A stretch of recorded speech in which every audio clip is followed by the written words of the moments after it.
에베소서 말씀은 몇 번 말씀드렸습니다마는 1장부터 3장까지는 그리스도 안에 있는 우리가 누구인가 그 부분에 대해서 이야기를 해주고 있고, 4장부터는 그렇기 때문에 우리가 마땅히 그리스도 안에 있는 자로 어떻게 살아가야 되는지에 대한 신앙의 실천적인 이야기들이 기록되어 있습니다. 그래서 4장부터 내용을 좀 요약을 하면 이렇습니다. 제일 먼저 언급한 것이 주 안에서 우리는 한 공동체라고 하는 것을 이야기를 했습니다. 왜냐하면 예수님과 교회의 관계가, 그리스도께서 교회의 머리시기 때문에 또 우리는 몸된 공동체를 이루는 존재들이기 때문에 그 하나됨이 어떤 것인지 또 어떻게 하나 될 것인지에 대해서 이야기를 해 주었습니다. 그리고 그리스도 안에서 우리는 옛사람을 벗어버리고 새 사람을 입은 사람들이기 때문에 마땅히 이렇게 살아야 된다라고 하는 새 사람의 삶에 대한 이야기를 해주고 있습니다. 그리고 5장부터는 5장 이제 22절부터는 이제 아내들이여 남편들이여 이렇게 부부 관계에 대한 이야기가 기록이 되어 있고, 그 다음에는 부모와 자녀의 관계, 그리고 그 다음에는 종과 상전의 관계, 이렇게 관계에 대한 이야기가 쭉 기록이 되어 있습니다. 그래서 이거는 전부 한 덩어리로 이해하시면 되겠습니다. 그래서 새 사람을 입은 우리가 어떻게 예수 안에 있는 자로 살아가는가라고 하는 것은 항상 그 관계 안에서 확인이 된다라고 하는 것이죠. 그래서 오늘 본문의 이 말씀은 아내들아 이렇게 나오는 내용은 남편들이 주로 좋아하잖아요. 남편들아 뒤에 나오는 내용은 주로 아내들이 좋아하고 이렇잖아요.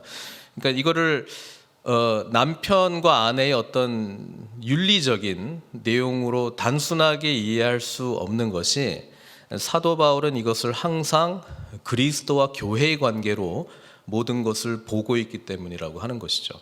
그래서 이 관점에서 보면 사실 우리가 살아가는 모든 것을 주님 안에 있는 것이 무엇인가, 이 관점을 분명하게 갖는 것이다. 그리고 그 관점으로 모든 것을 바라볼 수 있는 능력을 갖는 것이다.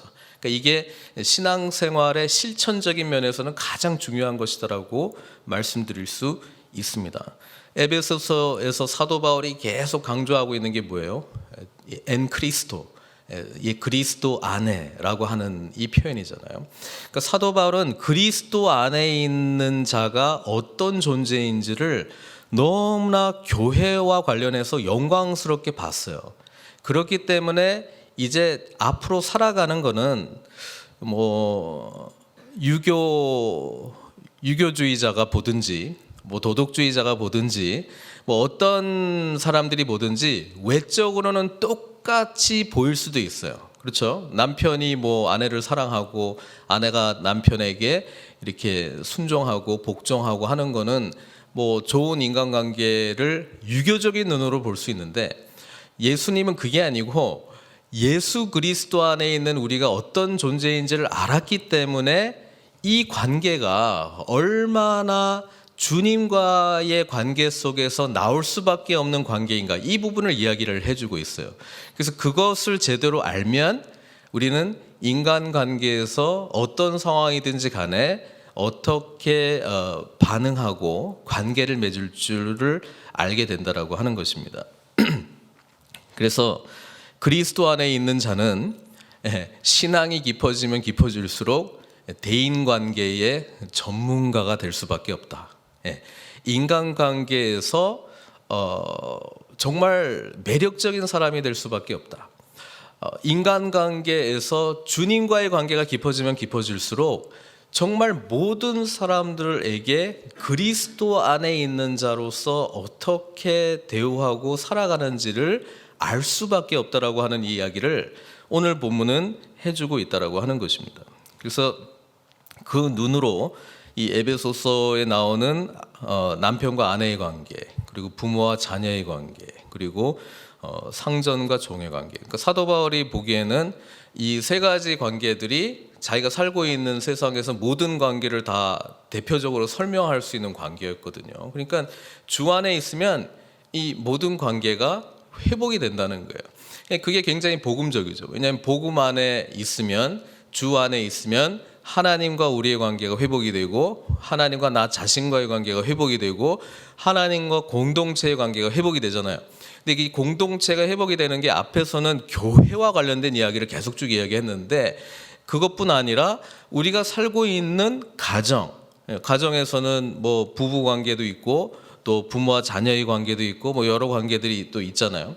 그 관계뿐 아니라 사회에서 살아가는 관계도 회복이 된다라고 하는 이야기를 해주고 있습니다. 그리고 그 회복의 장이기 때문에 예수를 온전히 믿는다면 그 관계들이 어떻게 회복이 될 것인가, 우리는 그것을 자세히 봐야 된다는 거예요. 왜냐하면 주 안에 있으면 그 관계가 회복될 수밖에 없고, 그 회복의 어떤 그 윤리적인 면으로 나타날 수 있는 내용을 지금 쭉 설명을 해주고 있는 것입니다.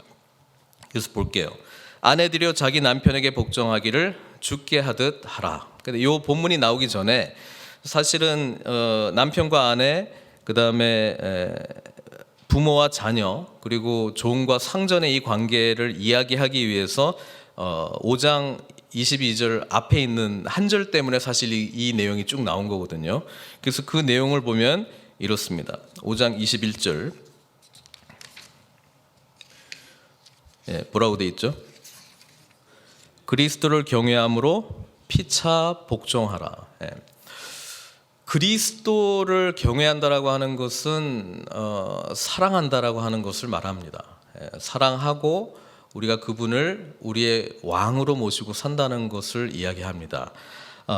그렇기 때문에 우리는 피차 복종하라라고 하는 이야기를 하고 있습니다. 왜냐하면 모든 그리스도의 공동체는 주 안에 있기 때문에 그렇습니다. 그러니까 주 안에 있는 저분을 우리가 그리스도께 복종하듯 그 관계가 맺어져야 된다, 그 말을 하는 거거든요. 그러니까 이 대원리를 기준으로 해서 남편하고 아내는 그러면 어떻게 해야 되느냐, 부모하고 자녀는 그러면 어떻게 해야 되느냐, 그리고 종과 상전은 어떻게 해야 되느냐, 이걸 그냥 쭉 풀어놓은 거예요. 그렇죠? 그러니까 중요한 거는 주 안에서 어떻게 다른 사람을 섬기고 사랑할 것인가, 이 주제를 이제 이야기를 하고 있고요. 이거를 이야기하기 위해서 5장 첫 번째 절, 5장 1절의 내용은 뭐라고 되어 있냐면은 연장선이거든요. 그러므로 사랑을 받는 자녀같이 너희는 하나님을 본받는 자가 되고, 이렇게 되어 있습니다. 성경에 보면은 하나님도 본받아야 돼요. 우리가 하나님은 하나님이시고 우리는 우리다, 이렇게 생각할 수 있는데 하나님을 본받아야 돼요. 근데 에베소서의 큰 주제는 그리스도의 장성한 분량까지 자라는 거잖아요. 그러니까 예수님을 닮는 거예요. 예수님을 닮는 거. 예수님을 닮아가는 게 성품적으로 닮아가고 사역적으로 닮아가잖아요. 근데 성품적인 것을 닮아가는 거를 가만히 보면은 모두 다 인간관계 속에서 필요한 성품이라는 것을 알 수 있습니다. 뭐 사랑, 오래 참음, 겸손, 온유, 나오는 모든 단어들이 사람과 사람과의 관계 속에서 나오는 성품적인 단어들이지, 뭐 그냥 혼자 어디 뭐 산속에 들어가서 그냥 뭐 돛 닦는 이런 거 할 때는 아무런 필요가 없는 거예요. 뭐 혼자 있는데 무슨 사랑이 필요해요? 오래 참음이 뭐 필요해요? 필요 없어요. 이건 관계 속에서 필요한 거예요. 관계 속에서. 그러니까 예수님을 잘 믿으면 잘 믿을수록 관계의 전문가가 될 수밖에 없다는 거예요. 근데 이런 균형 잡힌 그리스도 안에서 우리가 어떤 존재가 되었는가를 모르면 마치 내가 예배 잘 드리고 기도만 잘 드리니까 다른 거는 잘 못해도 이 괜찮은 것처럼 이렇게 좀 착각할 수가 있어요. 뭐 하여튼 나는 뭐 부부 관계도 좀 실패한 것 같고 부모 자녀 관계도 좀 실패한 것 같고 사회 속에서도 인간관계는 별로 좋지는 않은데 그래도 나는 뭐 주일 성수하고 뭐 이거 하고, 모두 다 그 확신의 근거가 뭐냐면 율법적인 근거예요. 뭘 했기 때문에 괜찮다라고 하는 거잖아요. 근데 성경은 한 번도 우리가 뭘 했기 때문에 괜찮다는 말을 한 적이 없습니다. 우리는 예수님께서 이미 하신 것을 아멘으로 받아들이는 자예요. 그래서 그 관계가 풍성해지면 내가 속해 있는 모든 관계가 풍성해질 수밖에 없다라고 하는 이야기입니다. 그래서 관계에 대해서 힘들어하면 뭐예요? 그 영역은 그리스도께서 역사하실 영역이기 때문에 이거는 그냥 무시하고 간과해야 되고 그냥 이렇게 살아왔기 때문에 계속 이렇게 하자, 이게 아니라 이 부분을 주 안에서 어떻게 해결해야 될까, 그게 이제 진짜 기도 제목이 될 수밖에 없고, 그것을 알고 변화되기 위해서 내 자신을 깊이 돌아볼 수밖에 없고, 깊이 돌아보면 주님과의 관계 속에서 뭔가 삐딱한 모습이, 왜곡된 모습이 있다는 것을 깨닫게 될 것이라는 것입니다. 그래서 이 부분은 사실 잘못하면은 율법주의적으로 적용을 할 수 있는데, 그렇게 지금 안 하기 위해서 제가 이렇게 길게 지금 말씀을 드리는 거예요. 율법주의로 적용하면 이렇습니다. 아내들여 자기 남편에게 복종하기를 주께 하듯 하라. 이 단어 속에서 아내들이 들어야 되는데 남편들이 일단 눈이 동그래지고요. 그 다음에 중요한 표현은 주께 하듯 하다라고 하는 표현보다는 남편에게 복종한다라고 하는 이 단어가 그냥 더 강하게 오는 거예요. 그렇죠? 그리고 했니 안 했니를 가지고 성경에 이렇게 돼 있잖아. 했어 안 했어. 요거를 가지고 그 사람의 어떤 그 신앙적인 수준을 이제 평가를 하고, 또 뭐 아내들도 마찬가지예요. 나는 순종했어, 복종했어, 했기 때문에 나는 이제 괜찮고, 내일은 또 못했기 때문에 또 아니고, 왔다 갔다 하는 거잖아요. 이게 아니고, 주 안에서의 관계는 지금 설명하고 있잖아요. 남편이 아내의 머리됨이 그리스도께서의 교회의 머리됨과 같음이니 그가 바로 몸의 구주시니라. 그러니까 사도 바울은 부부 관계를 볼 때에 그리스도와 교회의 관계를 바로 봤습니다. 그러니까 예수님께서 교회의 머리 된 것처럼 남편도 아내의 머리가 되었다라고 우리가 유비적으로 이게 보게 되면은, 그러면 어떻게 해야 되겠느냐? 교회가 교회는 교회의 머리 대신 그리스도께 우리는 어떻게 반응하고 삶을 살아가느냐? 복종하잖아요. 뜻을 알려고 하고, 순종하고, 예배하고, 사랑하고, 주님의 뜻대로 살려고 하는 이 간절한 마음의 관계가 있다는 것을 이야기합니다. 그 다음에 그러므로 교회가 그리스도에게 하듯 아내들도 범사에 자기 남편에게 복종할지니라. 근데 이거를 그리스도 안에 있는 것이 무엇인지를 잘 몰라요. 그러면 굉장히 아내들 입장에서 요즘 시대가 어떤 시대인데 남편에게 복종을 해? 말도 안 되는 소리 하고 있네? 이런 이야기를 하고 있는 거예요. 주님 안에서의 관계, 그러니까 교회와 그리스도의 관계가 분명하지 않으면 율법주의적인 것으로 일단은 생각을 할 수밖에 없고, 그렇게 보면 뭔가 좀 맞지 않는 것을 많이 경험할 수밖에 없습니다. 사도 바울은 그런 이야기를 하고 있는 것이 아닙니다. 그 다음에 남편들아 아내 사랑하기를 그리스도께서 교회를 사랑하시고 그 교회를 위하여 자심을 주심같이 하라. 남편들은 사실은 어떻게 보면은 더 엄청난 것을 요구하고 있잖아요. 그리스도와 교회의 관계에서 그리스도께서 교회를 얼마나 사랑하셨느냐, 자기 자신을 죽기까지 내어 놓았잖아요. 그러니까 그런 사랑을 부부 관계에서 남편이 아내에게 마땅히 해야 된다라고 하는 이야기를 하고 있습니다. 어떻게 그게 가능합니까? 주 안에 있을 때만 가능한 이야기예요. 지금 이 모든 내용은 주 안에 있을 때 나타날 수밖에 없는 내용이에요. 그러니까 이 내용이 나타나지 않고 해야지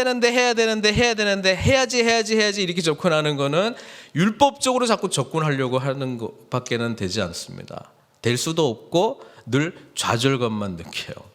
그러니까 이 관계가 온전히 회복되려면은 주님 안에 있는 것이 무엇인지, 주님 안에서 하늘의 신령한 복을 누리는 것이 무엇인지, 그렇죠? 그리고 교회와 그리스도의 이 놀라운 관계가 무엇인지가 보이게 되면 부부 관계에 이것이 그대로 유비가 되어서 어떻게 반응할지를 알게 된다라는 이야기를 지금 해주고 있습니다. 그러니까 하도 신비해가지고 사도 바울이 32절에 이렇게 이야기하잖아요. 이 비밀이 크도다. 나는 그리스도와 교회에 대하여 말하노라. 부부가 찾아와서 우리 이제 주 안에서 어떻게 살아야 돼요? 이렇게 살아야 돼, 이렇게 살아야 돼. 부모와 자녀 어떻게 살아야 돼? 이렇게 살아야 돼, 저렇게 살아야 돼. 상정과 정의와 이렇게 살아야 돼, 이렇게 살아야 돼. 근데 그 이야기를 하는데 사도 바울의 중심은 주 안에 있는 자기 자신, 그리고 이것이 그리스도와 교회의 관계 속에서 이 모든 인간 관계를 풀어가고 있거든요. 근데 주님 안에 있는 것이 뭔지 몰라. 그걸 다 빼버리고 오늘 본문을 읽어도 괜찮아요, 본문이. 그러니까 아내들이여 자기 남편에게 복종하라. 좋잖아요. 남편들아 아내를 사랑하라. 좋잖아요. 주 안에 있는 거 다 빼도 어떻게 보면은 오늘날 뭐 조선시대 아니면 우리가 어떤 시대든지 간에 윤리적으로 괜찮은 내용들이라고요. 근데 이것을 율법적으로 적용하기 시작하면 했니 안 했니 아니면 해야 될 리스트를 만들어 놓고 그 목록을 다 지켰기 때문에 나는 괜찮은 사람이다라고 하는 착각 속에 빠질 수가 있습니다. 그것이 결코 우리의 속사람을 변화시키지 못합니다. 속사람이 변화된 사람, 주 안에 있는 자에게는 모든 사람과의 관계 속에서 그 보여지는 관계 넘어 주님 안에 있는 관계가 무엇인지가 너무 영광스럽게 보이기 때문에 그냥 유교주의자가 보든 도덕주의자가 보든 그렇죠. 그런 사람들이 보기에는 외적으로는 똑같이 행동하는 것처럼 보이지만 내적으로는 완전히 이 세상이 줄 수 없는 신비 속에서 이 관계가 이루어지는 거예요. 그러니까 예수님이 우리 안에서 이 관계를 회복하시기를 원하고 계세요. 회복하시기를 원하고 계세요. 그래서 우리가 주 안에 있어야 되고, 그래서 예수님과의 관계가 사실은 어떤 관계보다도 더 친밀하고 인격적으로 이루어져야 된다라고 하는 거예요. 그래서 보면 문제들이 있잖아요. 관계의 문제들이 있어요. 그 관계의 문제를 풀기 위한 접근 방법이 주 안에 있는 것의 관계로 접근하지 않고, 아니 내가 이 정도 했으면 저 사람도 좀 이렇게 좀 해줘야 되지. 이렇게 문제를 풀려고 할 때는 전혀 풀릴 수가 없습니다. 이게 풀릴 거라고 생각하는 것 자체가 사실은 잘못된 가정이긴 한데, 그래도 많은 사람들이 그런 접근을 하려고 해요. 내가 그래도 이렇게 좀 해줬으니까 저쪽에도 뭐 이렇게 좀 해주고, 그게 뭐 예의고 뭐 외적으로는 어느 정도까지는 되는 것처럼 보일 수는 있어요. 그러나 우리 속사람이 주 안에서 완전히 변화된 것이 아니기 때문에 그것은 일시적으로 된 듯한 내용이지 실상은 해결된 것이 전혀 아닌 거예요. 똑같은 상황이 똑같이 나타나면 미래에 여전히 옛사람이 바뀌지 않았기 때문에 똑같이 부딪힐 수밖에 없습니다. 그렇죠? 그래서 우리가 취하는 이런 율법주의 접근 관계 속에서 취하는 쉬운 방법들이 있어요. 차라리 저 사람이랑 힘든 관계를 맺는 사람이랑 관계를 앞으로 안 맺으면 되겠다. 이게 제일 편한 방법이거든. 안 만나면 되고 덜 만나면 되고, 그러니까 그 관계가 덜 형성이 될 거 아니에요. 안 만나면 되고 덜 만나면 되고 뭐 말도 안 섞으면 되고, 그러면 뭐 그것 때문에 힘들어하는 일이 점점 없어지잖아요. 근데 잘 생각하셔야 돼. 이거는 주 안에서 우리가 어떤 자가 되었고 어떻게 될 수 있는가라고 하는 복음적인 내용을 사실은 포기하고 순전히 인간적인 방법으로 해결하려고 하는 노력입니다. 또 하나, 한쪽은 주 안에 있고 한쪽은 주 안에 없든지 좀 덜이 있어요. 그 표현도 이상한데 주 안에 덜이 있어요. 그러면 누가 힘들까요? 주 안에 있는 자가 힘듭니다. 주 안에 있는 자가 더 용납해야 되고 포용해야 되고 사랑하기 때문에. 주님과 우리의 관계 속에서요, 주님께서 우리와의 관계 속에서 누가 더 힘드셨을까요? 주님께서 힘드셨어요. 애통해 하시고 안타까워 하시고 눈물 흘리시고 오래 참으시고 겸손하셨고 우리를 인내하셨고 참으셨습니다. 그러니까 주님과의 관계 속에서 그 주님이 발견되어지면 우리도 그렇게 할 수 있는 거거든요. 우리도 그렇게 할 수 있는 거거든요. 근데 주 안에서 그렇게 하신 주님의 모습이 경험이 되지 않았어. 그러니까 제가 이렇게 표현한 거는 회개한 자를 말하는 거예요. 하나님 앞에서 내가 얼마나 범죄했다라고 하는 그 자각이 너무나도 심각하게 있었던 자예요. 내 안에 선한 것이 하나도 없구나라고 하는 것을 절망하는 수준까지 간 사람을 말합니다. 그리고 정말 오호라 나는 곤고한 사람이로다. 누가 이 사망의 몸에서 나를 구원하랴 라고 있는 간절한 간구함을 주님 앞에 올릴 때에 주님께서 나를 구원하신 그 은혜를 경험한 거듭난 사람을 이야기를 해요. 이 주 안에 있는 자가 그렇게 나에게 부당하게 불의하게 때로는 억울하게 하는 그 상황까지 몰아가는 이 사람을 보면서 받아들일 수 있습니다. 그 힘이 주 안에 있기 때문에 가능합니다. 이것을 예수님께서는 십자가를 지고 가는 삶이라는 표현을 했고요. 복음과 함께 고난받는 삶을 이야기를 하고 있습니다. 어떻게 보면 인간적인 수준에서 하기 제일 어려운 게 용서하는 거거든요. 근데 예수님께서는 십자가 위에서 가장 고통당하고 가장 저주받는 그 순간에 용서를 선언했거든요. 그게 도대체 어떻게 가능한가? 그만큼 우리를 사랑하기 때문에 가능하다는 거예요. 우리가 인간관계에서 극복하지 못하는 건 사실 부당하고 억울하고 어떻게 저렇게 할 수 있을까? 이런 것 때문에 막 생각만 해도 막 분노가 다시 치밀어 오르고 이러잖아요. 이걸 어떻게 해결해요? 인간적인 방법은 안 보고 말 안 섞고 관계를 덜 맺는 것을 취할 수밖에 없어요. 그러나 주 안에 있는 자는 예수님의 마음을 읽습니다. 그 상황 속에서 주님께서 이토록 나를 향해서 힘들어 하셨겠구나를 깨닫습니다. 그럼에도 불구하고 나를 용서하신 주님의 은혜가 너무나도 깊이 경험됩니다. 그러면 용서할 수 있어요. 그러면 받아들일 수 있어요. 왜? 나 옛사람 주님과 함께 죽었기 때문에, 그리고 주님과 함께 부활한 새 사람을 입은 나는 가능하다라는 것을 알게 됩니다. 그래서 품을 때에 우리 육체에 우리의 마음에 뭐예요? 이 세상의 죄를 담는 것입니다. 그게 힘든 크리스찬의 삶이에요. 부부 관계에서든 부모 자녀의 관계에서든 밖에서 상정과 종의 관계, 어떤 관계에서든 그리스도 안에 있는 자가 마땅히 감내하고 가야 될 길이라고 하는 것을 이야기를 해주고 있습니다.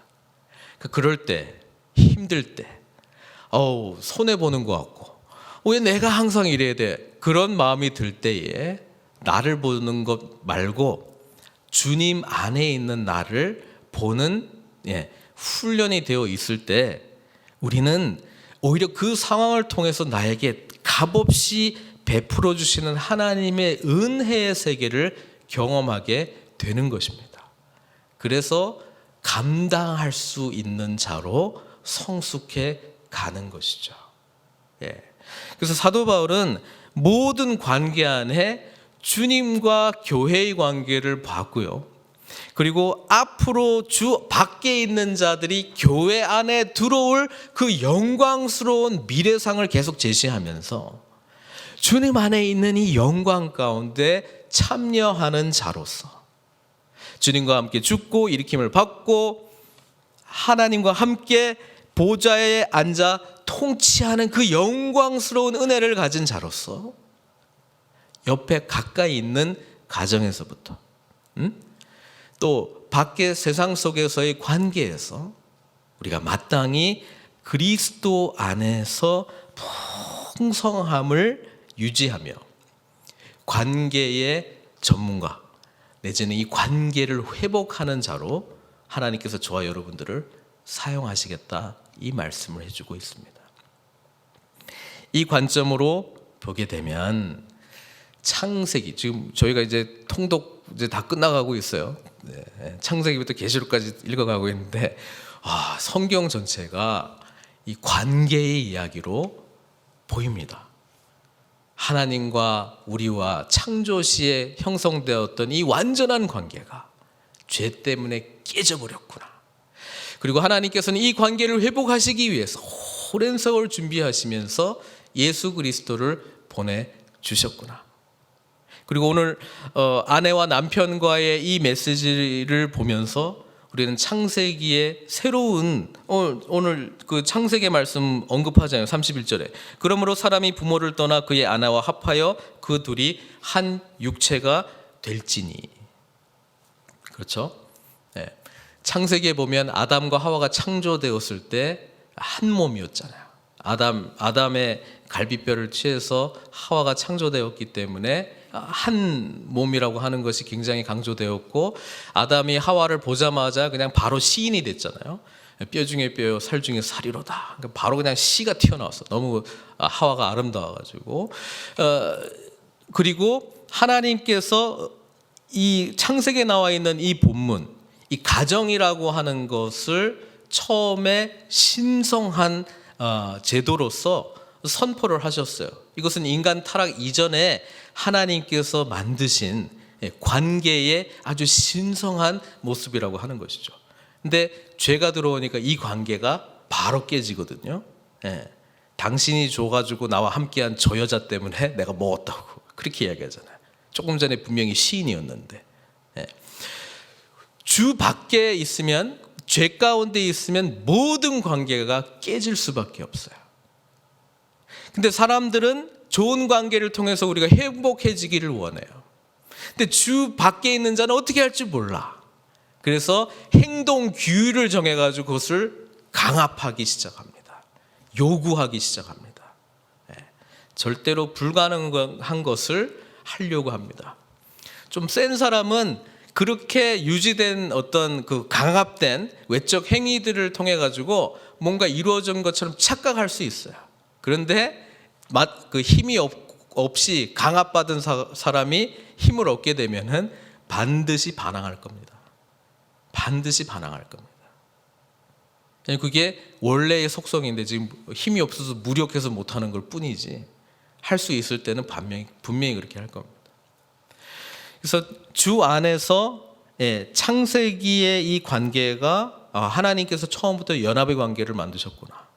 그리고 이것이 어떻게 보면은 에베소서 교회론 입장에서 보면은 가정의 창조이기도 하지만 교회의 창조이기도 합니다. 그렇죠?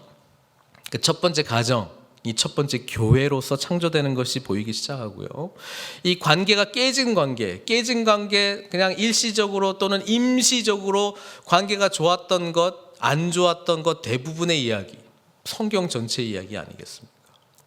그리고 하나님께서는 이스라엘 백성들을 끊임없이 오래 참으시고 인내하시고 겸손히 낮아지시고 찾아오셔가지고 그 관계를 회복하기 노력하십니다. 그리고 마침내 남편과 아내라고 하는 오늘 성경 본문에 나오는 이 관계로 서신서지 아니고 선지서들을 통해서 여러 번 이야기를 하셨어요.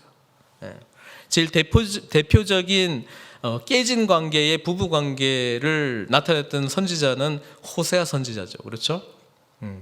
호세아 선지자 자신이 하나님이고, 그리고 하나님께서 가서 음란한 아내를 취하여 음란한 자녀들을 낳아라 이렇게 했을 때 취했던 음란한 아내 고멜은 현재 하나님 앞에 범죄하고 있는 이 깨진 관계의 주범인 이스라엘을 이야기를 하고 있잖아요.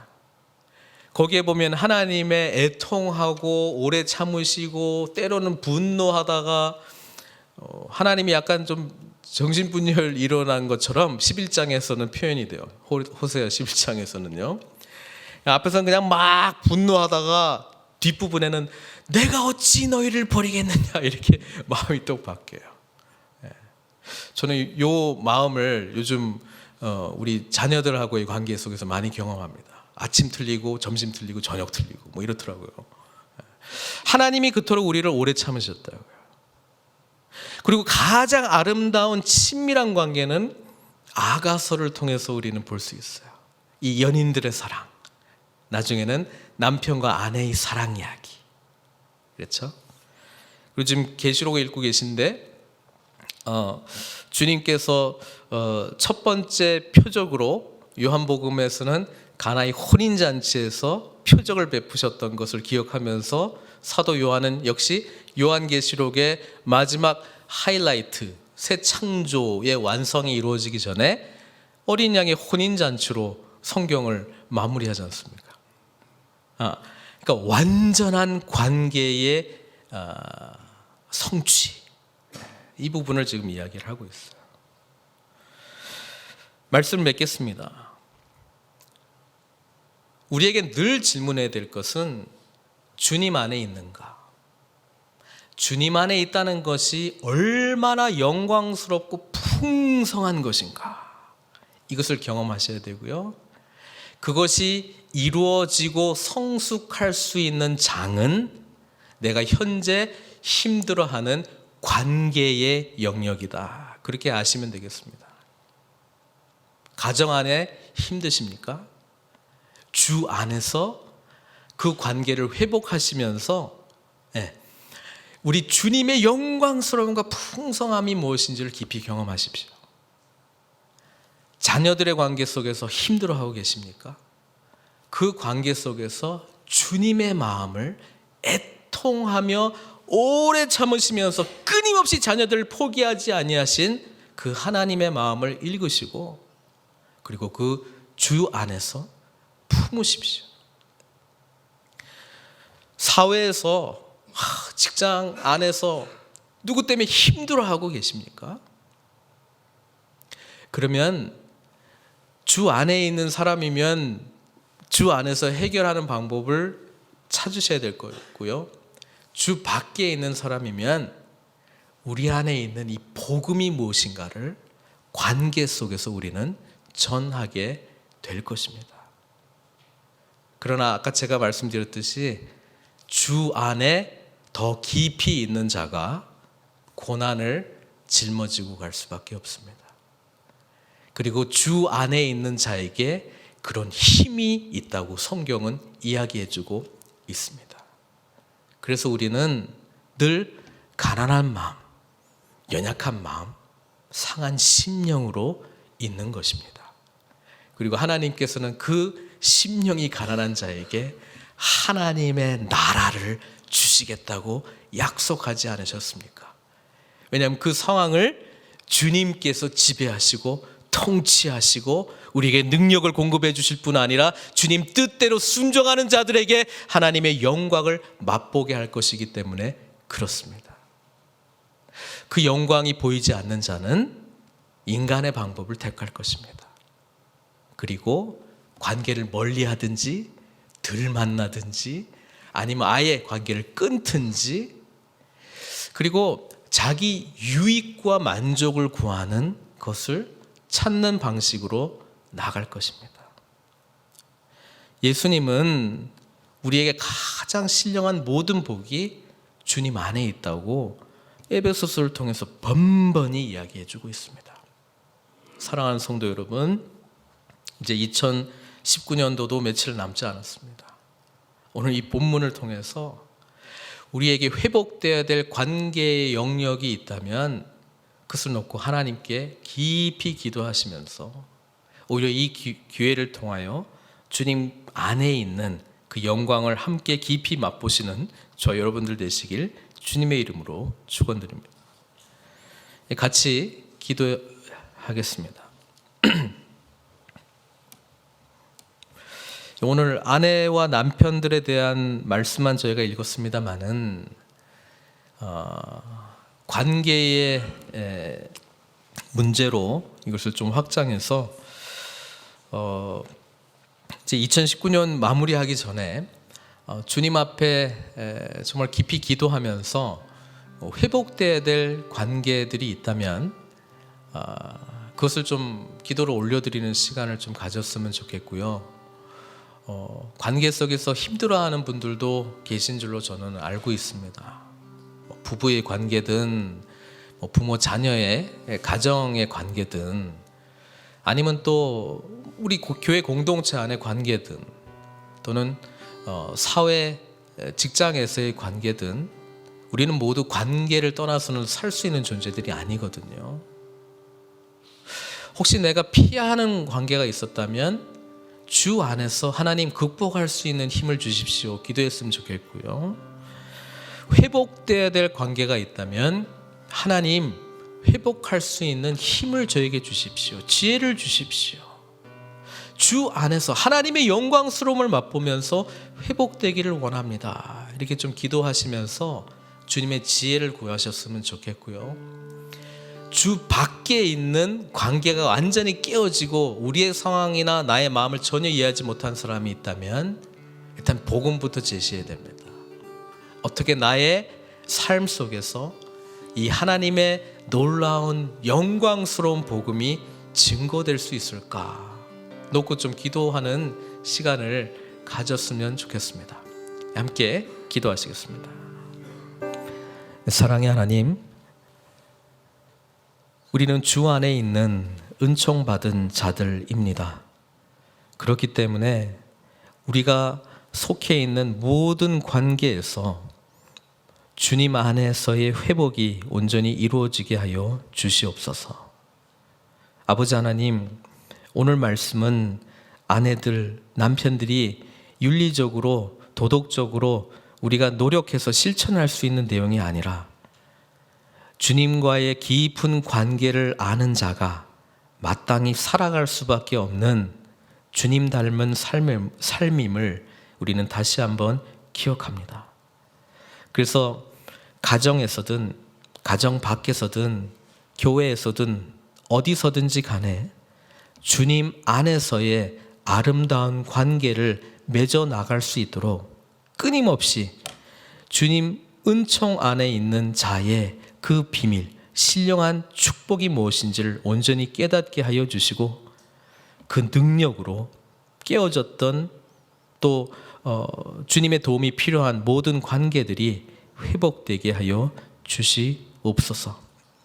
우리의 가정 안에 우리의 남편과 아내의 관계, 부모와 자녀들의 관계, 또 우리 친척들과의 관계를 통해서 살아계신 주님 안에서의 아름다운 공동체가 무엇인지를 경험하기를 원하고, 또 사회에서, 우리의 일터에서, 우리가 삶의 대부분을 보내는 현장에서 어떤 관계이든지 간에 주 안에 있는 자의 은혜를, 그리고 주 밖에 있는 자에게는 복음을 전할 수밖에 없는 긍휼함을 우리 심령 가운데 허락하셔서 아버지 하나님 은혜 안에 있는 자로 살아갈 수 있는 축복을 우리들에게 허락하여 주시옵소서. 때로는 주 안에 있기 때문에 우리가 감당해야 될 고난의 짐이 있습니다. 그러나 주님께서 능력 주시고 힘을 주시고 오히려 이 과정을 통하여 더욱더 연단받아 그리스도의 장성한 분량이 무엇인지를 알게 하여 주시고 우리를 자라가게 하실 줄 믿습니다.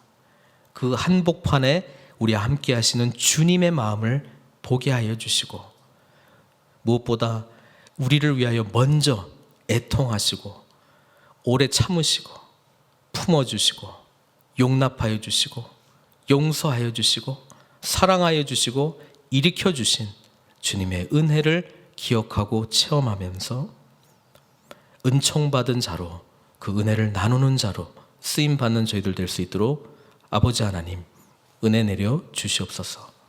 감사드리옵고 예수님의 귀하신 이름으로 기도드리옵나이다.